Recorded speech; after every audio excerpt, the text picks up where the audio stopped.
এমন বর্ষা হয়ে গেল যে পুরো ঘর বাড়িগুলো ভেঙে তছনছ হয়ে গেল, কারো রাস্তায় থাকার জায়গা পর্যন্ত নেই, রাস্তাটাও বিপজ্জনক হয়ে গেল, নদীর জলগুলো রাস্তায় এসে সব ভেঙে চলে গেল। এটা আমাদের নজর রাখতে হবে একটু। বিশেষ করে ইরোশন যেখানে হয় সম্ভাবনা আছে, মালদায় একটু ইরোশন হয়েছে এবং গঙ্গার ভাঙন, এটা কেন্দ্রীয় সরকারের দেখার কথা। আজকে দীর্ঘ 12 বছর ধরে 10 বছর ধরে ওরা দেখছে না, 1 পয়সা খরচও করেনি গঙ্গার ভাঙনের জন্য, ফরাক্কাও ড্রেজিং করেনি। বাংলাদেশের সাথে যখন আমাদের চুক্তি হয়েছিল তখন কথা ছিল যে বাংলাদেশের যে জলটা যাচ্ছে সেটাকে রিভাইভ করবার জন্য, যাতে আমাদের এখানে প্রবলেম না হয়, ড্রেজিং করা হবে। এবং ভাঙন যেটা হচ্ছে ইরোশন, সেই ভাঙনে অনেক বাড়ি তলিয়ে গেছে গঙ্গার ভাঙনে, সেই বাড়িগুলোকে তৈরি করে দেওয়া হবে। এলাকার উন্নয়নের জন্য একটা 700 কোটি টাকার প্যাকেজ তখন তৈরি হয়েছে। কারণ আমি যখন এমপি ছিলাম আমি ঘটনাটা জানতাম, কিন্তু আজ পর্যন্ত সে টাকা দেয়নি। উপরন্তু আমাদের না জানিয়ে আবার বলছে আবার ফরাক্কা চুক্তি রিনিউ করবে এবং বিহারও ভেসে যায়। ফরাক্কা যে ড্রেজিং করে না, শুধু বাংলার একটা ক্ষতি হয় তা না, বিহারটাও কিন্তু ভেসে যায়। কিন্তু মেন পার্টি হচ্ছে আমরা। কিন্তু যখন এগ্রিমেন্ট বা কথা যেটা হলো, আলোচনা বাংলাদেশ এবং ইন্ডিয়ার প্রধানমন্ত্রীর সাথে, আমাদের কাউকে জানানো হলো না, খুব আনফরচুনেট। যাই হোক, আবার বলছে তিস্তার জলও দিল, তিস্তায় জল আছে তাই দেবে, তাতে উত্তরবঙ্গের একটা লোক খাওয়ার জলও পাবে না। বর্ষার জল দেখে যেন গ্রীষ্মের জলের কথা আমরা না ভাবি।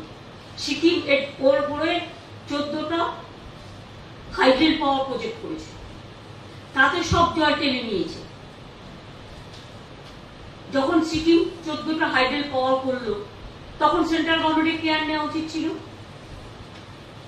ওরা জানে সিকিমের বর্ডার কত ভয়ানক, অরুণাচলের বর্ডার কত ভয়ানক আমাদের দেশের জন্য, কিন্তু গভর্নমেন্টের কোনো মনিটরিং সিস্টেম নেই। আমরা বারবার ইনফর্ম করেছি, কিন্তু নো অ্যাকশন। যার জন্য আজকে মানুষকে ফেস করতে হয়।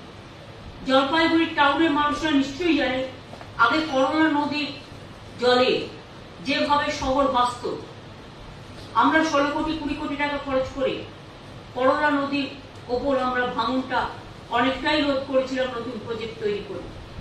কিন্তু তা সত্ত্বেও পাশে ভুটান আছে, ভুটানের থেকে জল চলে আসে, সেই ভুটানের জলে আলিপুরদুয়ার ভাসে, জলপাইগুড়ি ভাসে, তার সাথে যুক্ত হয় বৃষ্টির জল, সবকিছু মিলেমিশে বন্যায় পরিণত হয়।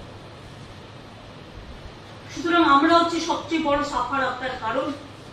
বাংলাটা দেখতেই একটা নৌকোর মতো, ওপরটা দেখতে উঁচু আর মাঝখানটা একেবারে নিচু। জলগুলো ওপর থেকে আসছে আর আমাদের সেটাকে হজম করতে হচ্ছে। প্রতি বছর কোটি কোটি টাকা খরচা করেও আমরা এর থেকে রেহাই পাচ্ছি না। রাস্তায় ধস নেমেছে, অনেক জায়গায় ভেঙে গেছে নদীর পাড়, তাই নজর রাখতে হবে। এরকম কোন ঘটনা ঘটলে রাস্তা ভেঙে যাওয়া বিষয় ওগুলো ন্যাশনাল হাইওয়ে সেন্ট্রাল গভর্নমেন্টকে জানাতে হবে সঙ্গে সঙ্গে ব্যবস্থা নেওয়ার জন্য। এবং নর্থ বেঙ্গল, সিকিম, বিশেষ করে পাহাড়ি এলাকাগুলো আর্মিরা যাতায়াত করে, সুতরাং এটা আর্মিদের দায়িত্ব টু রেস্টোর দ্য সিচুয়েশন। ধস নামলে ডিএমদের এটা জানিয়ে রাখছি এবং এসপিদের। 2 হচ্ছে জলপাইগুড়ি ক্রান্তি মাল, জলপাইগুড়ি সদর, রাজগঞ্জ ব্লক এবং জলপাইগুড়ি মিউনিসিপ্যালিটি কিছুটা ক্ষতিগ্রস্ত হয়েছে। এর মধ্যে এখানে 9টি ফ্লাড শেল্টার আমরা তৈরি করেছি ইতিমধ্যে এবং 500 জন মানুষ তাতে আছে। কিন্তু আমাদের নিশ্চয়ই মনে আছে মালে একসময় ভয়াবহ, এরপর তো বান আসবে, সেই বানে পুজোর আগে যে বান হয়, সেই বানে সে ভেসে গেছিল 6 জন না 7 জন, আমি ছুটে গিয়েছিলাম। সুতরাং সেটা পুজোর আগে, এখন মনে হয় 99 সালে আমি যখন রেল মিনিস্টার ছিলাম, কারণ আমার ঘরে জল ঢুকে গেছিল 1 কোমর, আমার মনে আছে। কারণ ওখানে জল ঢুকলে মনে রাখতে হবে যে বন্যা মানে অবধারিত। আগে একটু বৃষ্টি হলে দক্ষিণ দিনাজপুরেও আমি যেতাম, বারবার দেখতাম বালুরঘাট, গঙ্গারামপুর, কুশমন্ডি, তপন 1 কোমর করে জল জমত।